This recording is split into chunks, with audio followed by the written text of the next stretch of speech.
দীর্ঘদিন ধরে অভিযোগ হাওড়ার বিলিলিয়াস রোডে যান চলাচল দূরের কথা, নিত্য পথযাত্রীদের দুর্ভোগান্ত, এমনকি স্কুল ছাত্রছাত্রীদেরও স্কুলে যাওয়ার অসুবিধা এবং এলাকার দুস্থ রোগীদের হসপিটালে নিয়ে যাওয়ার জন্য দীর্ঘদিন ধরে অসুবিধা হচ্ছে। আজ ইন্ডিয়ান সেকুলার ফ্রন্টের পক্ষ থেকে নাসির খানের নেতৃত্বে এক বিক্ষোভ কর্মসূচি ছিল।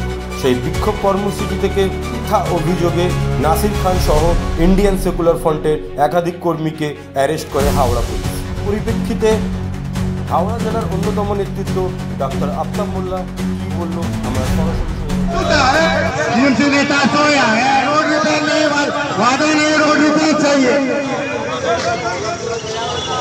रिपेयर चाहिए, रिपेयर लगाइए, वादा नहीं, रोड रिपेयर चाहिए।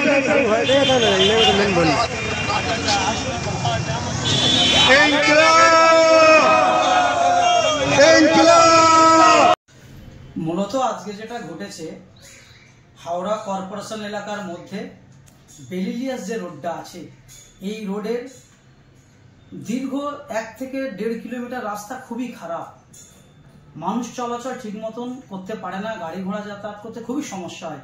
তার জন্য হাওড়া কর্পোরেশন এলাকার 20 নম্বর ওয়ার্ডের আমাদের আইএসএফের যিনি নেতৃত্ব আছেন, দায়িত্বে আছেন নাসির খান সাহেব, উনি যাতে রাস্তাটা ঠিক করে দেওয়া হয় তার জন্য প্রত্যেকটা সরকারি দপ্তরে জানিয়েছিলেন। কোনো কাজ হয়নি। সমস্ত সরকারি অফিসারদেরকেও জানিয়েছেন, কোনো কাজ হয়নি। বাধ্য হয়ে নাসির ভাই এলাকার মানুষকে সঙ্গে নিয়ে রাস্তায় নেমেছিলেন। আজকে বেলা 11টার নাগাদ কিছুক্ষণ আগে রাস্তায় নেমেছিলেন, যাতে প্রশাসনের নজরে জিনিসটা আসে, মানুষ যাতে উপকৃত হয়, রাস্তাটা তড়িঘড়ি যাতে ঠিক করে দেয়।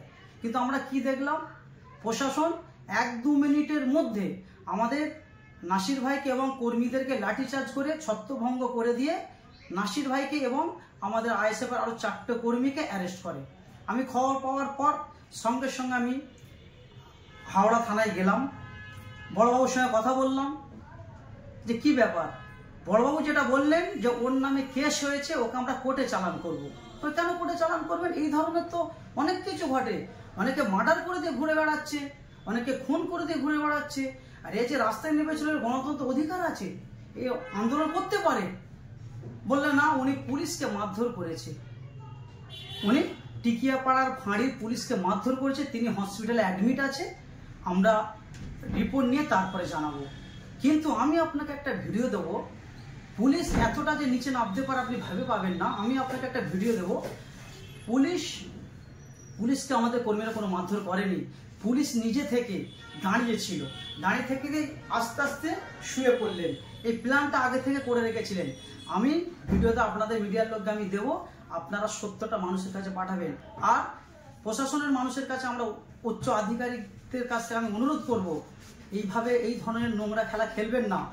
আজ পশ্চিমবাংলায় কিছু কম বেশি 80% মানুষের মনে পুলিশ প্রশাসনের নিয়ে একটা খারাপ ধারণা তৈরি হচ্ছে। আপনারা এই ধরনের নোংরামি করেন কেন? আপনাদেরকে আমরা শ্রদ্ধা করি, ভক্তি করি, ভালোবাসি। এই ধরনের নোংরামি করবেন না। হ্যাঁ, আমরা বুঝতে পারি আপনারা অনেক সময় চাপে থাকেন, তার জন্য এতটা নিচে নেবে এই ধরনের নোংরামি করবেন না, এটুকু আমার বার্তা থাকলো। আর প্রশাসন ভাইদের কাছে, উচ্চ আধিকারী যারা আছেন, একটা রিকোয়েস্ট থাকবে, আমাদের কর্মীরা নির্দোষ, এদেরকে যাতে কাল কোর্ট থেকে জামিন হয়ে যায় সেইভাবে আপনারা সিটিটা পাঠাবেন, এটুকু আশা রাখলাম।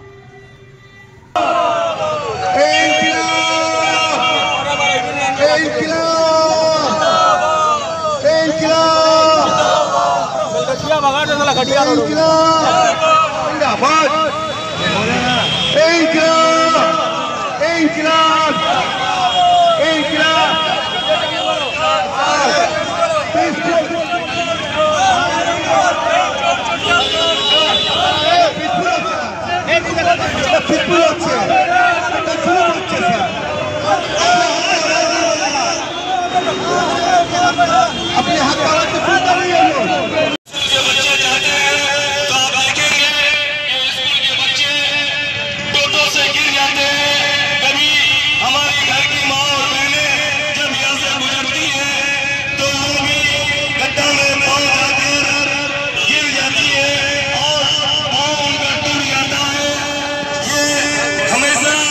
हम लोग ये सब देखते हुए और